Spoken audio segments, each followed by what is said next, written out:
जम्मू कश्मीर में अवैध रूप से बसे रोहिंग्यों पर केंद्र सरकार के निर्देश पर कार्रवाई शुरू कर दी गई है। इन्हें जम्मू से हटाकर हीरानगर उपजेल में बने होल्डिंग सेंटर में रखा जाएगा। हमें स्टेडियम में रोहिंग्यों को वेरिफिकेशन और कोरोना टेस्ट लिया जा रहा है। सरकारी आंकड़ों के मुताबिक प्रदेश में 6,523 रोहिंग्या रहते हैं। इसमें 6,461 जम्मू संभाग में तो वहीं 62 कश्मीर में और लद्दाख में भी ये अस्थायी आशियाने बनाकर रह रहे हैं। जम्मू जिले में ही रोहिंग्यों ने 30 जगह ठिकाने बनाए हुए हैं।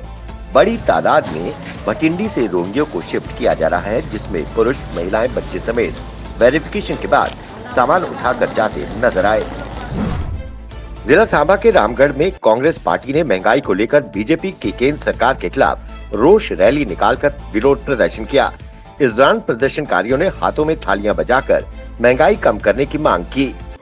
प्रदर्शन की अगुवाई पूर्व मंत्री रमन भल्ला ने की। उन्होंने कहा, भाजपा कांग्रेस के कार्यकाल के दौरान कहती थी बहुत सही महंगाई की मार, अब की बार मोदी सरकार।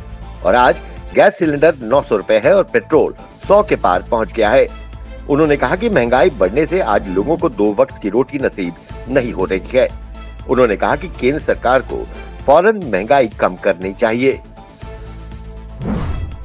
जिला डोडा प्रशासन द्वारा डीसी डॉक्टर सागर डेडाईफोर्ड डोडा की देखरेख में बीडीए और जेके एडवेंचर ग्रुप के सहयोग से आयोजित अपनी तरह का एडवेंचर स्पोर्ट्स इवेंट अर्थात चिनाब व्हाइट वाटर राफ्टिंग कल प्रेमनगर शिवनोट में बड़े ही शानदार ढंग से संपन्न हुआ। डोडा के मकामी लोगों में इसको लेकर भारी उत्साह देखने को मिला।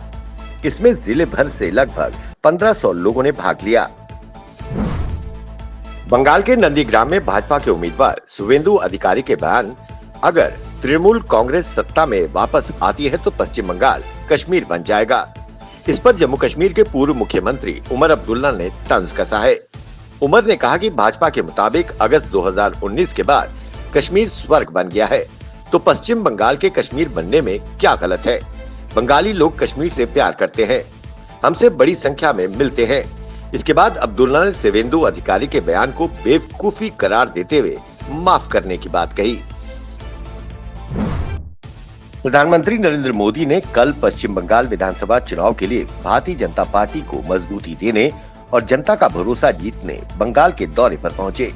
प्रधानमंत्री ने रैली को संबोधित करते हुए कहा कि बंगला उन्नति, शांति और प्रगति चाहता है। इस दौरान प्रधानमंत्री ने युवाओं को उज्जवल भविष्य के सपने दिखाए, विकास के वादे किए, इतिहास का जिक्र किया और विपक्ष पर जमकर हमला बोला।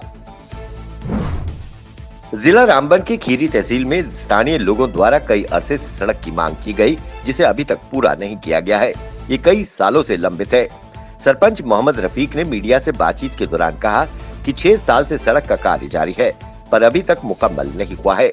उन्होंने उपराज्यपाल मनोज सिन्हा से हस्तक्षेप की मांग की। इस सड़क के न होने से मकामी लोगों को काफी कठिनाइयों और परेशानियों का सामना करना पड़ रहा है। ये सड़क 2.5 किलोमीटर है, पर 2 विभागों और वन विभाग के बीच ये सड़क फंस कर रह गई है। पश्चिम बंगाल की मुख्यमंत्री ममता बनर्जी ने रविवार को सिलीगुड़ी में रसोई गैस के बढ़ते दामों के खिलाफ पैदल मार्च निकाला। इस मौके पर उनके साथ सैकड़ों की संख्या में महिलाओं ने भी पैदल मार्च किया।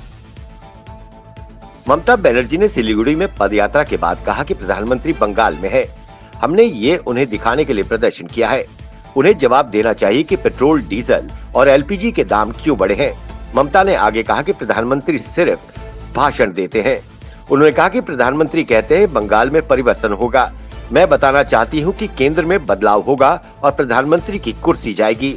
प्रधानमंत्री कहते हैं कि बंगाल में महिलाएं सुरक्षित नहीं है। मैं बताना चाहती हूँ कि पश्चिम बंगाल में महिलाएं सुरक्षित हैं, लेकिन गोवा, यूपी और गुजरात समेत भाजपा शासित राज्यों में महिलाओं की स्थिति खराब है। जिला रामबन के सुंबर एचसीसी रेलवे प्रोजेक्ट पर एक दर्दनाक सड़क हादसा पेश आया है। इस हादसे में एक व्यक्ति की मौत हो गई, जबकि 2 अन्य घायल हो गए।